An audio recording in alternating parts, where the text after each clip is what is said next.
Happy birthday Broly ទៅ coconut Broly ហ្នឹងគឺត្រូវថ្ងៃ10នេះឯងដោយសារតែថ្ងៃ10ហ្នឹងគ្រូសាពួកយើងអត់បានចុងគ្នាទេហើយក៏នាំគ្នាសម្រេចថាធ្វើ free birthday មុនថ្ងៃ free birthday ហ្នឹងពួកយើងធ្វើតាំងពីថ្ងៃទី5មកថ្ងៃ birthday ពិតប្រាកដទៅយើងកាត់វីដេអូផងរៀបចំយើងធ្វើលក្ខណៈសាមញ្ញទេបងធ្វើជាលក្ខណៈ buffet បង decor កន្លែងតិចតួចដើម្បីទុកថតរូបហានណាមានទាំងប៉េងប៉ោងទៀតប៉េងប៉ោងហ្នឹងគឺយើងត្រៀមជាមួយនឹង Lamborghini ហ្នឹងពិសេសខ្លាំងមែនតើចាធំគាត់ surprise Broly អញ្ចឹងណានេះតែភាពយប់ឡើងនៅពេលដែលយើង decor រីករាល់សាមញ្ញតែសលីខ្មែរអាហារដែលយើងរៀបចំថ្ងៃ birthday ហ្នឹងគឺជាលក្ខណៈ buffet ពួកយើងខ្ជិលធ្វើម្ហូបមិនស្រួលហ្នឹងចូលដើមជា buffet ផងយកកញ្ចក់ buffet អញ្ចឹងទៅអស់ធូរថ្លៃទេបងអូននេះរៀបចំឲ្យយើងឡើងស្អាតឡើង clean មកដូចយើងធ្វើកម្មវិធីធំអញ្ចឹងវាអត់អាឡិអាឡាឆ្នាំងមានអី decor យើងមកស្អាតមានចានកាមេរ៉ាព្រំក្រាលពីលើឡើងតុអាហារយើងមកស្អាតមកពេលយើងធ្វើកម្មវិធីតិចតួចអីយក buffet ហ្នឹងទៅអេមតែជាលៀបរើសហ្នឹងគឺមាននៅក្នុងវីដេអូហ្នឹងអញ្ចឹងបងទឹកមានគោកមានម្ហូបខ្លែមានម្ជូរមានផ្លែឈើអញ្ចឹងទៅម្ហូបសិតតែតំណង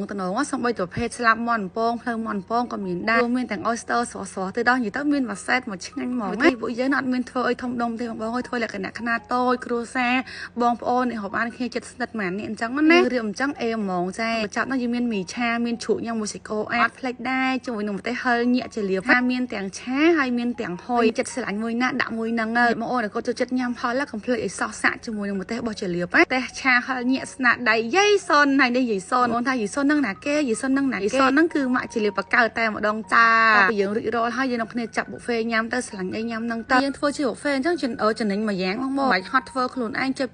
បហត់រវល់ឡើងមកផ្ទះបាច់ញើសដល់ម៉ោងកម្មវិធីលេងសប្បាយប្រហែលយើងហត់តយកកញ្ចប់ buffet អញ្ចឹងមកគាត់មកចូលរួមកម្មវិធីគាត់ចង់ញ៉ាំអីក៏ដើរចាប់ខ្លួនឯងទៅញ៉ាំក្តៅទៀតអញ្ចឹងណាខានណាអ៊ំផារីមកដល់ភ្លាមគឺថាប៉អូនលីងភ្លាមហ្មងគឺតាមហ្មងចាតែជួបវិញប៉ុន្តែតាមសាហាវដល់វា surprise Broly ហើយអូគេរំភើបមែនតើហ្មង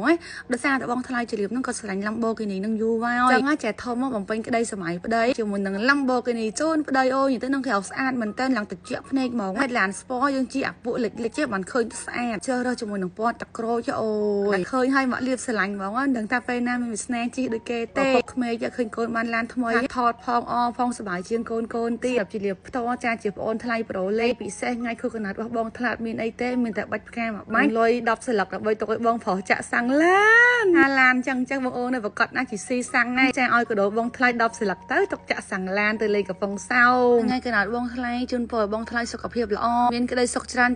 ជ័យគ្រប់ភារកិច្ចមិនថាការងារតូចការងារធំទេវាសំខាន់ណាសូមឲ្យស្រឡាញ់គ្រួសារពួកយើងខ្លាំងបែបហ្នឹងតរហូតទៅមកបងទាំងអស់គ្នាកុំភ្លេចមើលនៅtrongវីដេអូហ្នឹងផងចង់បានស្បែកសភ្លាមអត់មានអីពិបាកទេបងស្រីគ្នាយើងអើយដាក់តលេបឆោតតិចមកគឺថាលាបភ្លាមសភ្លាមតែម្ដងផងដែរមមីមកស្ទីឌីយ៉ូដើម្បីថតផលិតផលថាមុខមិនស៊ីនឹងខ្លួនមិនស៊ីនឹងមុខយើងត្រូវតែលាបលេបឆោតហើយស្បែកដងខ្លួនរបស់យើងហ្នឹងស៊ីជាមួយនឹងមុខពេលដែលយើងថតចូលទៅក្នុងកាមេរ៉ាស្បែករបស់យើងហ្នឹងគឺសស្អាតស្មើគ្នាតែម្ដងមុខហើយជាមួយនឹងខ្លួនលេបឆោត JL ពិតជាពិសេសខ្លាំងមែនតើបងអូនក៏ត្រូវការស្បែកសភ្លាមចូលរួមកម្មវិធីចង់បានស្បែកសស្អាតឲ្យមកសាក់ប្រើជាមួយនឹងលេបឆោត JL បានលេសបឆោត JL មិនមែនត្រឹមតែលាបភ្លាមសភ្លាមទេណា UV ការពារជាមួយនឹងពន្លឺព្រះអាទិត្យថែមទាំងមានក្លិនក៏អូបជាប់ស្បែកដូចយើងប្រើជាមួយនឹងលេទឹកអប់អញ្ចឹងលេពណ៌កាឈូយើងអត់រើសប្រភេទស្បែកទេមិនថាស្បែកបងខ្មៅកំព្រិតណាក៏ដោយឆោតយើងលាបទៅនៅតែឃើញសស្អាតក៏បតិបតៈតាមករោមប្រឡាក់ជាប់ជាមួយនឹងសម្លៀកបំពាក់យើងទេបងតែគាត់មានរោមច្រើនតិចមកលាបខ្ញុំបារម្ភថាលាបទៅក៏បតិបតៈតាមករោមទៅជូនថាអត់កក់ទេ4 10តង់ហ្នឹងគឺនៅតែចូលផ្លោកតែម្ដង feedback វិញគឺថាមកហោហាវវាកាត់ឡើងអត់ចង់តន់ណាគាត់បានមើលវីដេអូនេះគឺបានជាមួយនឹង promotion ដែរមិនធ្លុប